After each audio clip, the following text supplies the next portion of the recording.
Olá, Daiane, boa tarde. A gente está aqui pensando na disciplina de integração espacial e como já vimos em momentos anteriores, o conceito central para essa disciplina, o que promove realmente a integração espacial é a rede urbana. Então, o conceito de redes é fundamental para a gente poder entender esse fenômeno. No entanto, a rede urbana ela precisa, para existir, de algumas condições. Antes de dizer quais são essas condições, eu quero lembrar que a gente está trabalhando o texto do professor Roberto Lobato Corrêa, que fala sobre a origem e tendências da rede urbana brasileira, algumas notas que ele vai falar no capítulo 3, tá? Eu coloquei o livro na íntegra.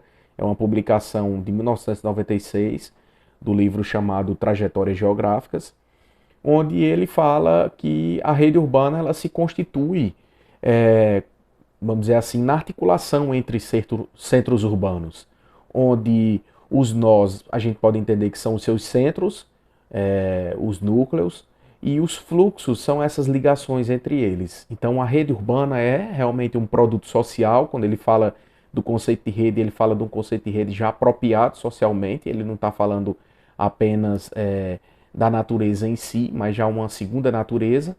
E como a grande intencionalidade dessa rede urbana é, de certa forma, produzir o que a gente pode entender como interação social.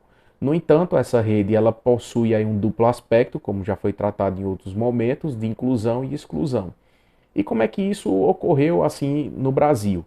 É, mas antes de responder essa pergunta, é importante a gente lembrar que para que essa rede urbana ela possa existir, é necessário algumas condições. Uma delas que ele vai colocar é uma economia de mercado. Por quê? Porque a economia de mercado divide a sociedade em classes. E ao dividir a sociedade em classes, está também, de certa forma, é, dividindo o espaço. Então, há uma divisão territorial do espaço. E isso promove aí essa relação. É preciso para que por conta dessa divisão, para que exista uma relação, é preciso essa integração que é promovida através dos interesses, é claro que é preciso ter um interesse, no entanto, possibilitado por uma rede urbana. E para que essa rede urbana ela possa existir, ela deve ter pontos fixos no espaço, que são os núcleos, os nós. E outra característica importante é que deve haver um mínimo de interação entre esses pontos fixos, certo? Então é necessário que haja aí uma reciprocidade entre centros urbanos. Agora, claro que a gente tem aí, vamos dizer assim, o Brasil que foi um país que de certa forma predominou boa parte da forma como foi produzido o espaço do nosso país, uma estrutura agrária, e o processo de urbanização é um processo recente. Alguns vão datar final do século XIX, outros vão datar aí no início do século XX. No entanto, o que o autor chama a atenção são alguns pontos que eu quero destacar aqui para auxiliar a sua leitura, e estou aberto aí também para perguntas para que isso não pare numa mera explicação, mas que venha à tona debates, insights e inclusive problematizações ou também argumentações em torno de alguma ideia ou até mesmo críticas. Bom, e aí o que é que ele coloca, né? A gente teve uma produção do espaço muito vinculada à coroa portuguesa e ao Estado. O Estado também foi promotor de cidades, de certa forma. E ele coloca outras formas também de produzir cidade no nosso país, mas ele destaca um aspecto, vamos dizer assim, do início, né, dessa rede urbana no nosso país, que é a criação de núcleos urbanos coloniais que visou aí de certa forma oferecer uma certa segurança, e que para que isso ocorresse havia aí de certa maneira a busca de se localizar nos litorais. E o litoral foi primeiramente povoado para depois haver um processo de interiorização do nosso país. Então a ocupação no litoral visava essa proteção e também, de certa forma, uma maior proximidade com o mercado europeu. Então, as criações, né, desses núcleos urbanos ocorrem aí, no primeiro momento, no litoral, mas isso mais na frente não impede que ocorra o processo de interiorização com a questão dos engenhos e, claro, que a nossa, vamos dizer assim, a nossa formação de uma rede urbana, ela está muito proveniente e correlacionada com a questão dos ciclos econômicos, não apenas os ciclos econômicos, mas os ciclos econômicos eles vão dar a cara, né, do processo de ocupação, porque as pessoas precisam trabalhar e precisam ter um mínimo de condição de subsistência para poder se alimentar e seguir a vida, e isso vai também possibilitar a reprodução, inclusive social e também espacial.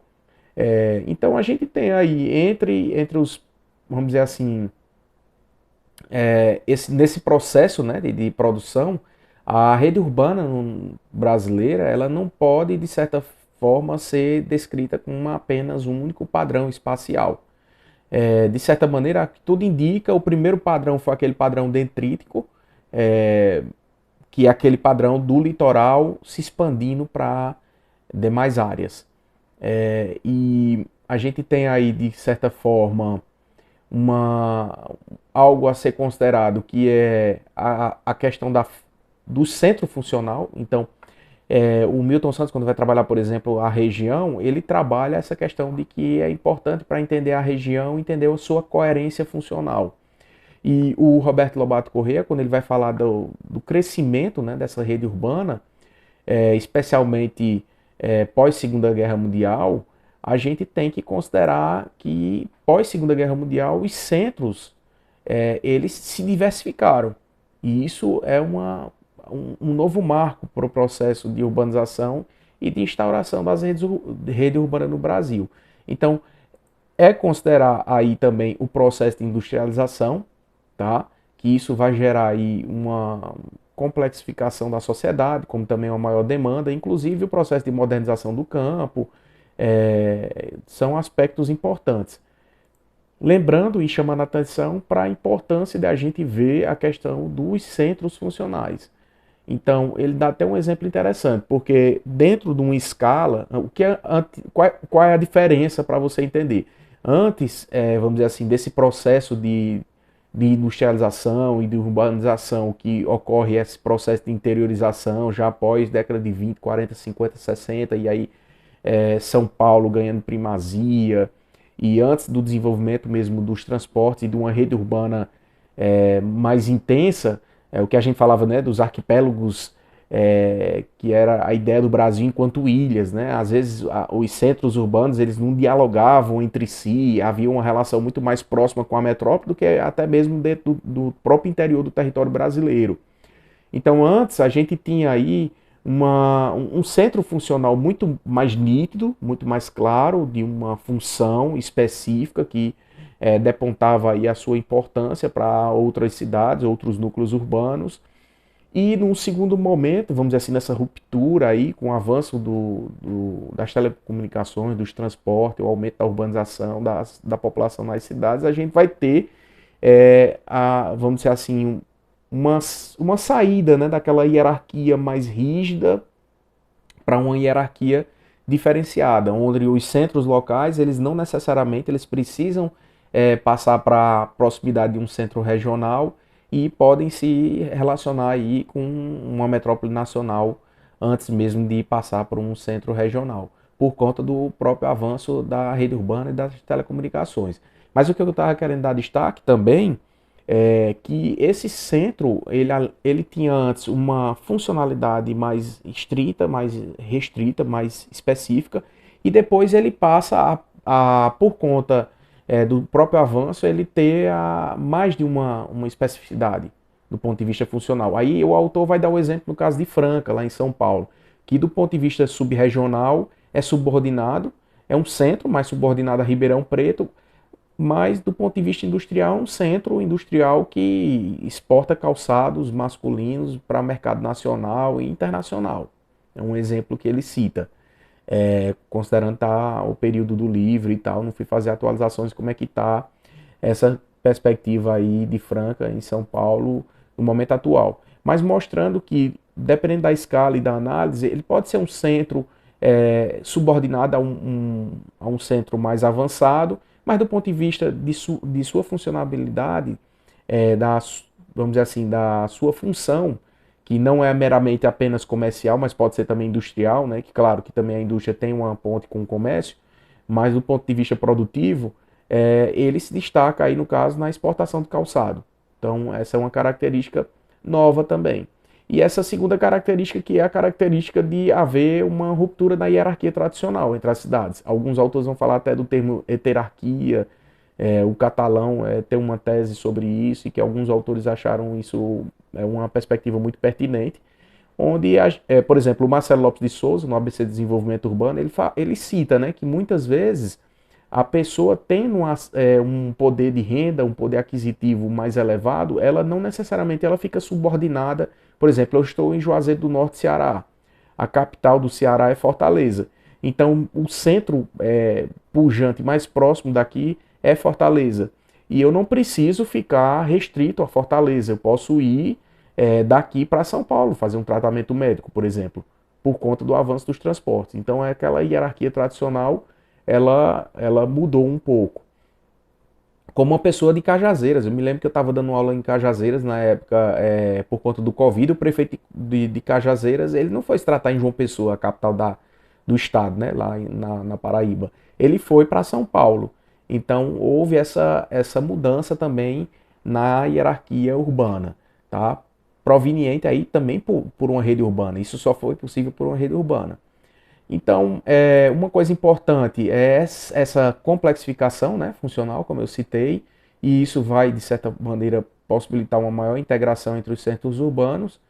E o que a gente pode falar é que foi pós Segunda Guerra Mundial que esse processo de industrialização, vamos dizer assim, basicamente década de 50, a rede urbana brasileira ela passou a ter uma maior efetividade nessa parte da sua integração. Então, aí a gente pode falar da integração, Milton Santos vai falar da década de 40, a gente pode falar na década de 50 também, como uma ampliação dessa integração no país, que é possibilitado pela rede urbana. Então, deixando o país muito mais integrado e uma rede urbana muito mais complexa, muito mais densa, que não está só restrito também às metrópoles São Paulo e Rio. Então, ampliando isso aí, com outras metrópoles, Belém, Fortaleza, Salvador, tá? Minas Gerais. Então, a gente vai ter aí Belo Horizonte, né? Então, a gente vai ter a ampliação dessas metrópoles. Uma outra coisa de exemplo de mudança é que uma capital regional que em passado, de certa forma não tão distante, se relacionava quase que exclusivamente com uma única metrópole, ela de certa forma ela pode se relacionar com outras metrópoles. Então isso é outra mudança que é muito importante. E nessa perspectiva é importante dizer, porque eu citei aí dois exemplos ou mais, que essa integração ela é desigual. Então não é todo mundo que tem acesso a essa perspectiva de superar os centros mais próximos e atingir outras localidades, outras metrópoles ou outros centros. Então a gente tem que lembrar, né, que houve um papel de ponta aí, por exemplo, em São Paulo, Rio, e que a integração da rede urbana, possibilitada pela rede urbana no Brasil, foi uma integração desigual. Isso é uma coisa muito importante a gente poder lembrar, tá? Então, assim, uma coisa que eu acho interessante, que ele lembra no final do texto, é que longe de gerar tendência à homogeneização, e, de certa forma, essa forma de organização espacial acentuou diferenças, tá? A rede urbana, ela, por mais que promoveu uma integração através dessa existência, né, de uma rede urbana, ela, por outro lado, também provocou exclusão de parcela importante da população. Isso é uma coisa que é importante lembrar. Então, acho que esse texto, ele traz aí vamos dizer assim, um ponto-chave, né, de algumas mudanças que foram possíveis com a rede urbana e espero aqui estar colaborando aí com a sua formação e o entendimento do texto. Acho que o meu apoio é oferecer um suporte para que você possa entender bem esse texto, tá? Um abraço e qualquer coisa me chama aí, inclusive no WhatsApp, tá? É importante eu sentir que você está acompanhando, que você... Ah, professor, eu vi a videoaula, foi muito legal, não ficou claro isso, ou gostei disso, ou não gostei daquilo, acho que pode, vamos dizer assim, aprimorar tal coisa ou aprofundar tal coisa, tá? Então esse feedback, esse retorno é sempre muito importante, e inclusive para a gente não se sentir tão só e tão distante, tá? Um grande abraço e até a próxima.